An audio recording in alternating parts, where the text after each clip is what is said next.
ही है, क्रस्ट है, फिर मेटल है, उसके बाद लावा है।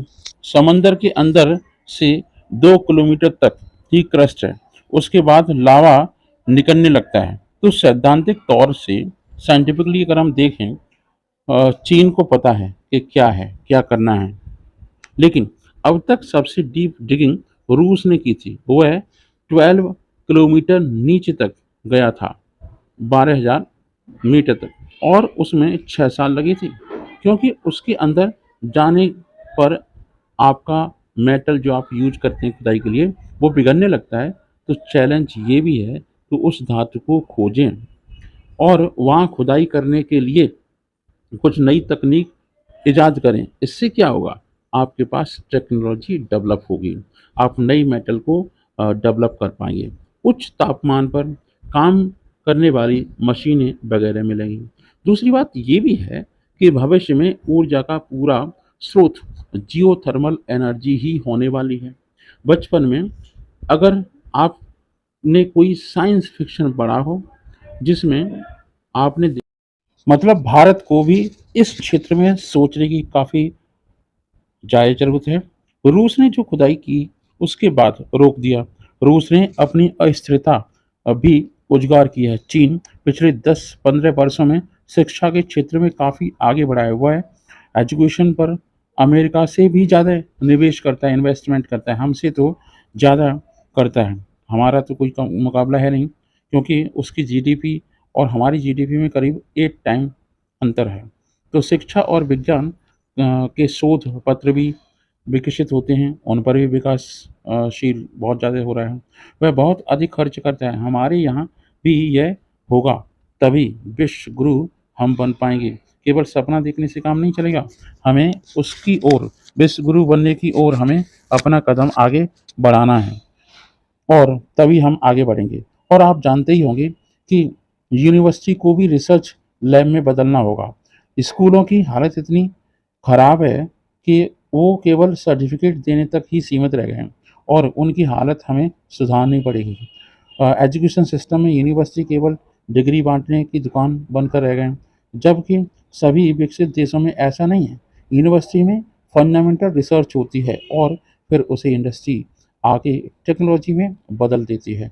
चीन अगर इस क्षेत्र में निवेश कर रहा हो है, तो उसे नतीजे साइंस फिक्शन के अकॉर्डिंग उन्होंने पूरी एक कॉलोनी ही बना डाली। कहाँ पर? ज़मीन के अंदर। आप जानते हो ज़मीन के अंदर गर्भ में जो लावा होता है काफ़ी गर्म होता है। इससे भी ऊर्जा उत्पादित की जा सकती है, एनर्जी प्रोडक्शन हो सकता है, क्योंकि वह ज्वालामुखी की तरह और काफ़ी उच्च तापमान वाला होता है। वैज्ञानिक शिक्षा पर बहुत कम हमारा खर्च होता है। अगर हम वैज्ञानिक शिक्षा पर खर्च करें ईच एंड एवरी कंट्री के अकॉर्डिंग, जैसे जितने भी आपके विकसित विकासशील देश हैं। मज़ेदार चीज़ ये है कि चीन ने शुरुआत की और अपना एस्ट्रोनॉट भी भेज दिया। यह देश की नींव होती है कि हम साइंस एंड टेक्नोलॉजी में कितने आगे हैं, स्पेस साइंस में कितने आगे हैं। हालांकि भारत काफ़ी कोशिश कर रहा है, जो तकनीक देता है, डिस्कवरी बहुत ज़्यादा ज़रूरी होती है किसी भी देश के विकास के लिए, किसी भी देश की तरक्की के लिए।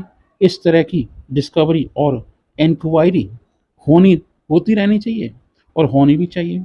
हमें भी, आप किसी देश की तरक्की जीडीपी से आंकते होंगे। आप, अगर हम एक्सपर्ट की बात माने, है ना, तो दूसरी तरफ आप देखते होंगे कि किसी देश में कितने साइंटिफिक पेपर प्रकाशित हो रहे हैं। मतलब जो भी विकसित कंडीशन है विकासशील देशों की, या विकसित कंडीशन, तो उसमें 2-3 फैक्टर ही लेते हैं, लेकिन उससे काम नहीं चलने वाला है।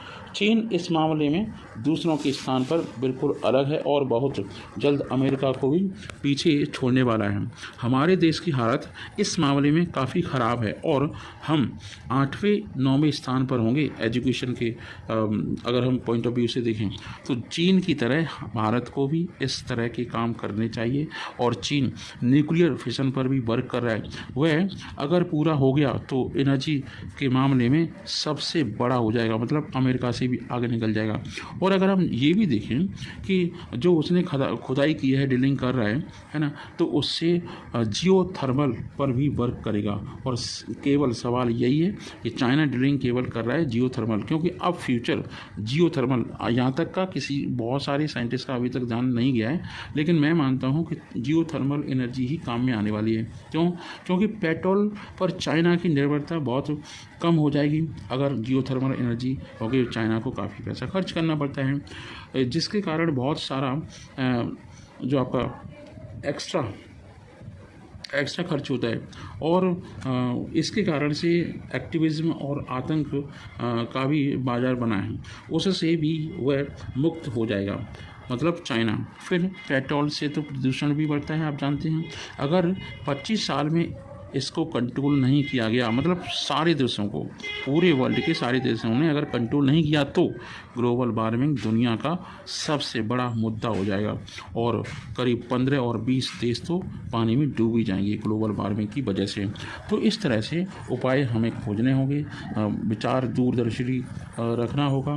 पेट्रोल और डीजल के मुकाबले पर्यावरण को नुकसान पहुंचाए बिना चीन ने जो खोदना शुरू किया है, उससे भूकंप के बारे में भी जानकारी मिलेगी, ज़मीनी डिस्टर्बेंस के बारे में भी जानकारी होगी, बहुत चीज़ें ऐसी होंगी जो उसे पता चलेंगी, मतलब चाइना को। अब देखो, जो रिसर्च करेगा, जो चांद पर जाएगा, फ़ायदा उसी का होगा। तो भारत को भी इस क्षेत्र में सोचने की ज़रूरत है। जय हिंद, जय भारत।